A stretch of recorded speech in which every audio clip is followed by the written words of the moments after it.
귀족주의에서 능력주의로 사라지면서 개인이 능력을 최대치로 발휘할 수 있는 무한한 기회가 열렸으니까 하면 된다라는 개념들이 열려있단 말이에요. 그러면 세상이 너희에게 많은 무언가를 제공하리라. 이런 개념으로 이제 나왔는데, 이게 사실은 심리학적인 개념에서 바라봤을 때 엄청난 유아기적 심리 강박 현상이라는 걸 사람들이 잘 몰라요. 이걸 이제 보통 여러분들이 많이 하시는 게 천상천하 유아독전 얘기할 때 나온 거 전능감, 전지전능하다 그랬죠. 뭐든지 다 할 수 있는 것처럼. 이 세상에서 자기가 전지전능하다고 느끼는 사람들은 많지 않아요. 내가 뭐든지 다 할 수 있다. 맘먹으면 내가 맘먹은 대로 다 할 수 있다. 이렇게 여긴 사람 많지 않거든요. 근데 스스로가 전지전능하다고 느끼고, 그리고 그런 자신이 너무나 신적인 존재고 무한한 뭔가를 다 이룰 수 있는 무한한 가능성을 가진 존재이기 때문에, 그럼 뭐겠어요? 세상의 중심이잖아요. 신이니까 세상에 제일 높은 특별한 가치가 있는 사람이잖아요. 그래서 내가 세상의 중심이고 다른 세상과 세상이 그런 나를 위해서 늘 준비되어 있고 나를 향해 있고 나를 바라보고 나한테 관심을 주고 세상과 다른 사람이 나한테 어떤 특별한 의미성을 부여해서 굴러간다고 믿는 사람들이 있어요. 전지전능하고, 그렇게 다른 사람과 세상이 내 중심으로 나를 향해 굴러가고 있다고 느끼는 사람들이 있단 말이에요. 요 두 가지를 모두 가진 사람이 누군지 아세요? 이 두 가지를 모두 다 가진 사람이 그게 아기들이에요.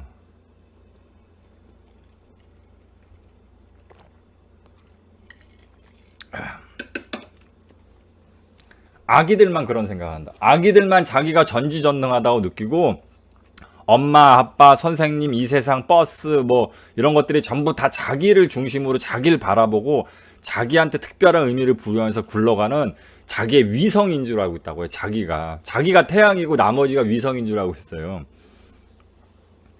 아기들만 그래요. 아기들만.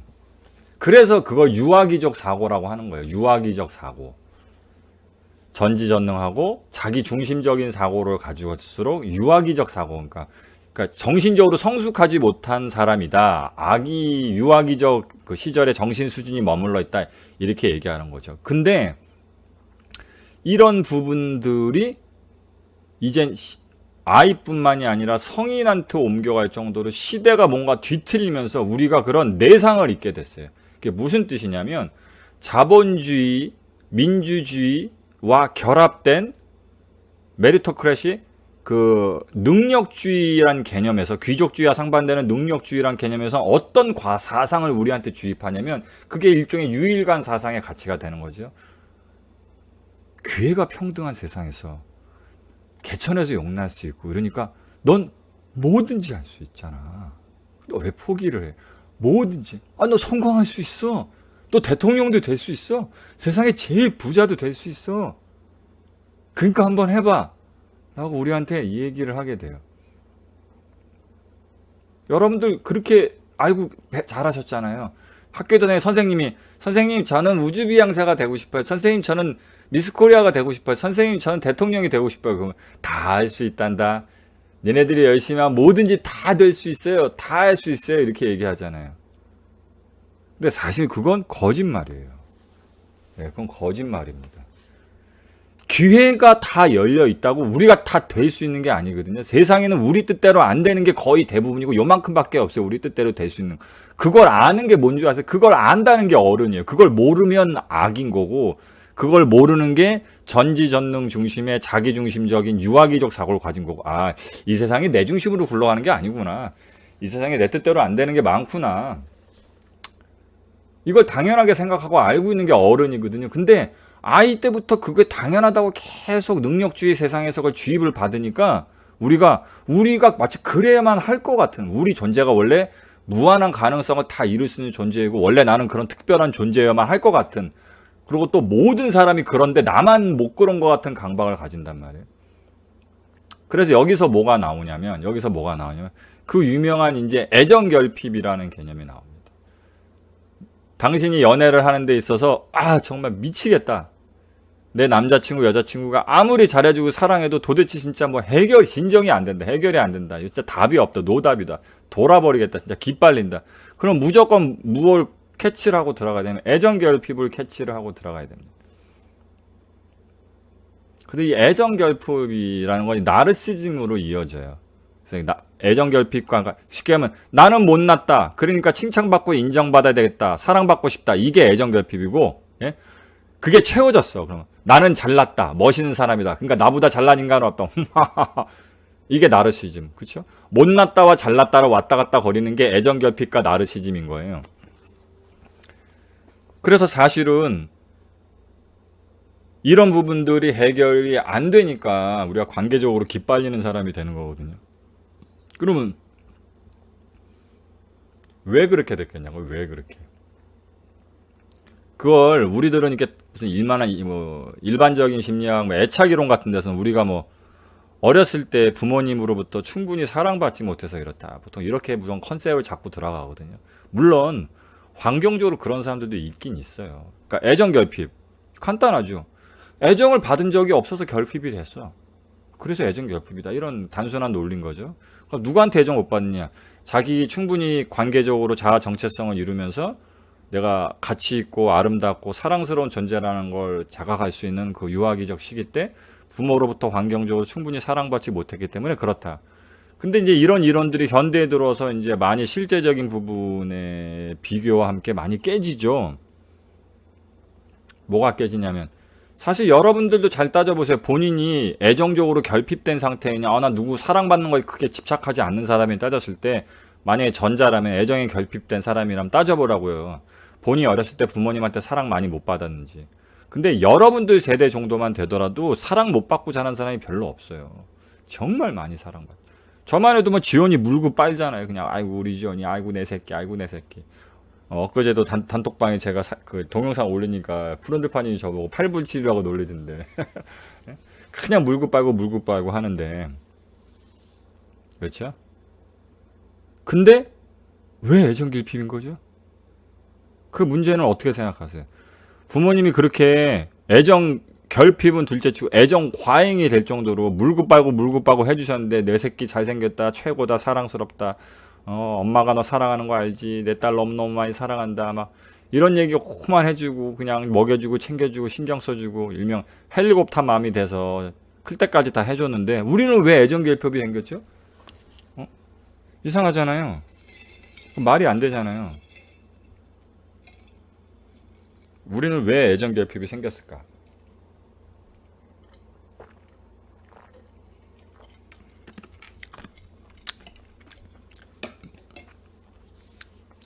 그 부분을 상명학이 뭐라고 해석하냐면 알고 나면 되게 허탈할 정도로 심플합니다. 뭐라고 얘기냐면 부모로부터 버림받았으니까 이렇게 얘기합니다. 부모로부터 버림을 받았기 때문에 애정 결핍을 느끼는 거다. 이게 무슨 뜻이냐면 부모님은 우리한테 사랑을 많이 줬어요. 우리한테 사랑을 많이 줬단 말이에요. 그러면 사랑을 많이 받으면 당연히 사랑 결핍, 애정 결핍이 안 생기는 거고 사랑을 덜 받으면 사랑 결핍, 애정 결핍이 생기는 건데 만약에 사랑을 많이 줬지만 실제로는 준 적이 없다면 어떻게 될까? 이런 전제에서 나가는 거예요. 그래서 우리 부모님, 우리가 실제로 어렸을 때 관계하는 건 우리 부모님이잖아요. 그러니까 우리는 엄청나게 사랑 많이 받지 않아도 부모란 존재하고 관계성을 맺고 그 품 안에서 살아가는 것만으로도 원래는 애정 결핍을 느낄 수가 없는 존재들인데 사실은 마치 고아나 버려진 사람처럼 진짜로 부모님부터 제대로 된 사랑을 받지 못하는 거죠. 그때의 전제성이 뭐냐면 그게 아까 얘기했던 능력주의 연결되는 부분이에요. 부모가 이렇게 얘기하죠. 아이고 우리 딸 사랑한다. 우리 딸 되게 사랑한다. 그러면 엄마 그러면 나는 왜 사랑하는 거야? 엄마 딸이니까 그냥 사랑하는 거야? 라고 얘기할 때 그렇게 얘기하는 게 아니고 뭐라고 얘기하냐면 아니야. 너는 크면 이 사회에서 요구한 필요한 사람이 된다. 그런 능력 있는 사람이 있어야 돼. 능력 있는 사람이 돼야 돼. 사회적으로 꼭 필요한 성공의 효율, 과학적인 능력을 가진 사람이 돼야 돼. 라는 부분에서 갑자기 우리 부모는 사라지고 우린 세상의 능력주의라는 타가소에 버려집니다. 그래서 거기서 건네지는 사랑이라는 건 무엇이냐면 칭찬받고 인정받는 게 사랑이 돼버려요. 이해되셨어요? 어렸을 때 여러분들은 사랑을 어떤 형태로 받았냐면 칭찬받고 인정받는 게 사랑이라고. 그러니까 엄마 어떻게 하면 칭찬을 받을 수가 있어? 엄마 어떻게 하면 인정을 받을 수가 있어? 라고 얘기했더니 뭐냐면 공부를 잘해야 돼. 사회에서 요구하는 사람이 되어야 돼. 라고 얘기하죠. 그러면 그 사회에서 요구하는 사람이 된다는 건 무엇이냐라는 부분을 우리는 되게 냉정하게 바라봐야 돼요. 외국에서 이제 각종 데이터 조사가, 리서치 조사가 일어날 때 가장 되게 충격적으로 일어나는, 사실은 원래는 그런 조사를 하면은 인류적으로 사실은 득이 될 게 없는 조사들이 많이 일어나는 것들이 많은데, 그 중에 대표적인 게 뭐냐면 MBA 과정이라고 있잖아요. 경영학 석사 과정. 그 MBA 과정을 다양한 대학들이 있을 거예요. 유명해. 뭐 프린스턴 대학부터 해서 예일이고 뭐 하버드고 많을 거 아니에요. 그런 유명한 대학들의 MBA 과정들을 다 조사를 합니다. 수업료, 기간을 조사를 하죠. 그 과정을 끝내는 데 걸리는 비용과 시간을 계산해요. 이게 뭐겠어요? 이미 이제 효율을 따지기 시작하는 거예요. 그 다음에 뭘 따지냐면 그 MBA를 수료한 사람들의 현재 차후적, 이걸 들었으니까 사실은 MBA 왜 듣는 거냐면 조금 더 직장의 연봉을 올리고 사업을 잘하기 위해서 하는 거잖아요. 그러니까 창업을 하거나 승진을 하거나 이직을 해서 이 MBA 때문에 뭔가 연봉이 얼마나 지금 현재 받고 있느냐를 계산을 하죠. 이게 대비를 나눠서 쭉 표로 만든단 말이에요. 그럼 어떻게 되겠어요? 어떤 대학의 MBA 과정이 가장 시간과 그 금액 투자 대비 돈을 더 많이 벌고 성공하는데 훨씬 더 효율적이었다는 기준이 나올 거 아니에요. 그렇죠? 그럼 우린 어떻게 생각하세요? 그거 당연한 거 아니야. 그럼 총 맞았다고 그럼 비싼 돈 내고 긴 시간 들여갖고 MBA 과정 두고서요. 연봉도 안 오르고 취직도 잘 안 되고 사업하는데 도움도 안 되면 그거 누가 듣겠어? 그런 조사는 당연히 있어야 되는 거 아니야? 이렇게 간단하게 생각을 하겠지만 사실은 그게 아니라, 그게 사회에서 대학에 어떤 압력을 주게 되는 거라는 건 우리는 생각을 안 해보는 거죠. 그게 뭐냐면 사회가, 기업이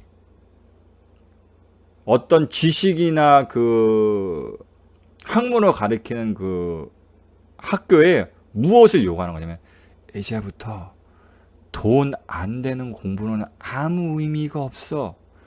돈 안 되고 성공에 직결되지 않는 모든 것들은 더 이상 학문의 전당에서 가르칠 의미가 없어. 라는 하나의 압박을 주게 됩니다. 간단하죠? 그래서 이제는 돈이 안 되는 학과들은 점점 더 학교에서 사라지고 있어요.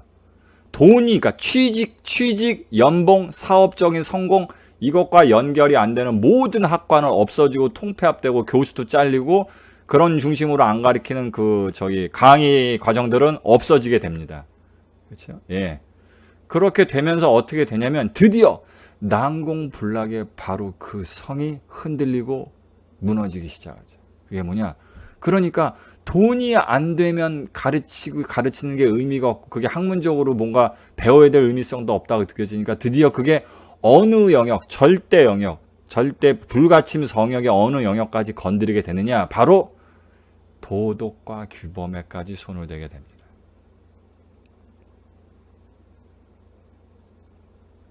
그래서 드디어 어느 시점인가부터 부모들이 자식한테 이런 얘기를 정말로 자녀 교육으로 하고 있게 되죠.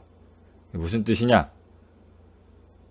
네 앞가림은 좀 하고 살아라 이 새끼야. 너무 사람이 착하고 바보 같고 그러면 안 된다.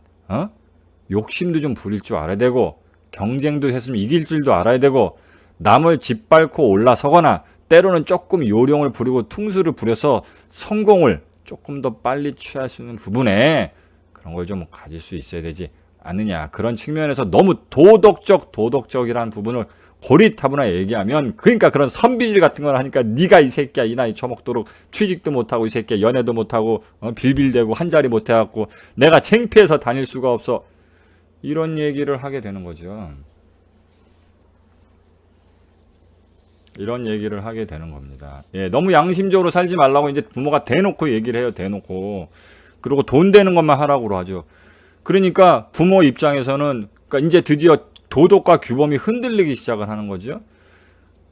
그러니까 이제 부모가 시대가 어떻게 변하든 그냥 고정적으로 자식은 이렇게 가르치면 된다고 믿어왔던 방식으로 가르치지 않게 된 거예요.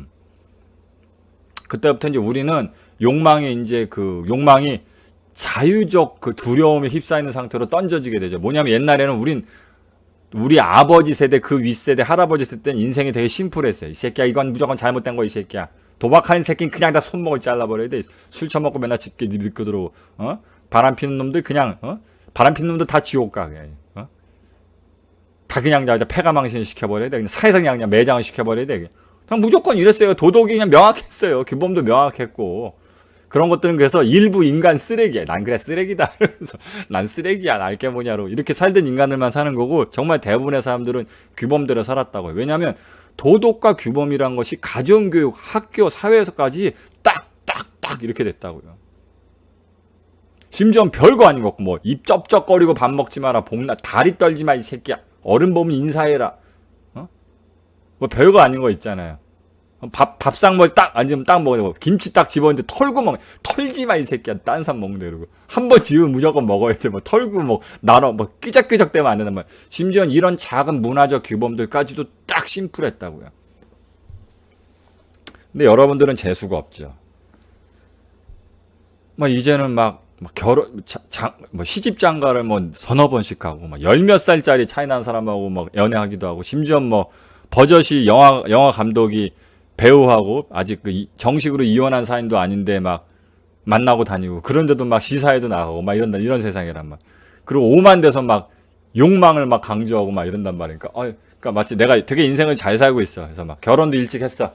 자식도 낳았어. 월급도 맨날 따박따박 갖다 주고 적금도 붓고 딱 교통카드하고 하다 하고 이제 약간의 비상금만 돈만 들고 맨날 항상 단벌 양복에 신발 구두 하나 이러고 딱 신고 이제 집에 가려고 강남역 버스 정류장에서 서 있는데 그 오만 상황이 저 같은 사람이 선글라스 끼고 반지 끼고 이러면서 이쁜 여자들 와서 흥청 만지고 야 인생을 즐겨 이러고 지나가고 그러면 버스 택을 해서 집에 이제 그 여우 같은 마누라 토끼 같은 자식 보려고 가려고 이제 그 단벌 신사가 이러고 있다가 걔네들 딱 보면 내가 너무 쩔인 것 같아요.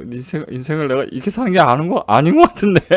이게 인생을 이렇게 사는 게 아닌 것 같은데. 이게, 쟤네들이 저렇게 살아야 되는 것 같은데. 이거 뭐야, 나 이거 너무 병신 같아. 이러면서 심지어는 설령 그렇진 않겠지만, 그냥 한간에 이제, 좀 들리는 이야기로는 일부의 사람들은 심지어 요즘에 결혼한 사람이지만 애인 하나쯤 없는 사람이 어딨어.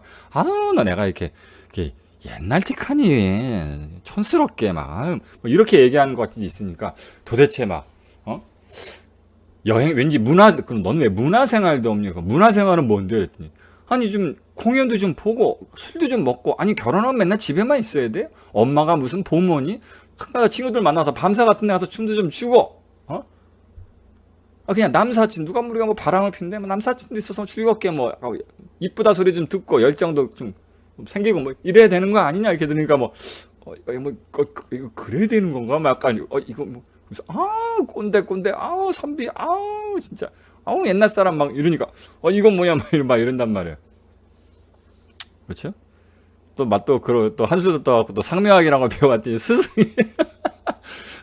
스승을 보니까 열받아. 왜냐면 스승이란 사람 사는 라이프 스타일을 보니까 이거 황당하거든.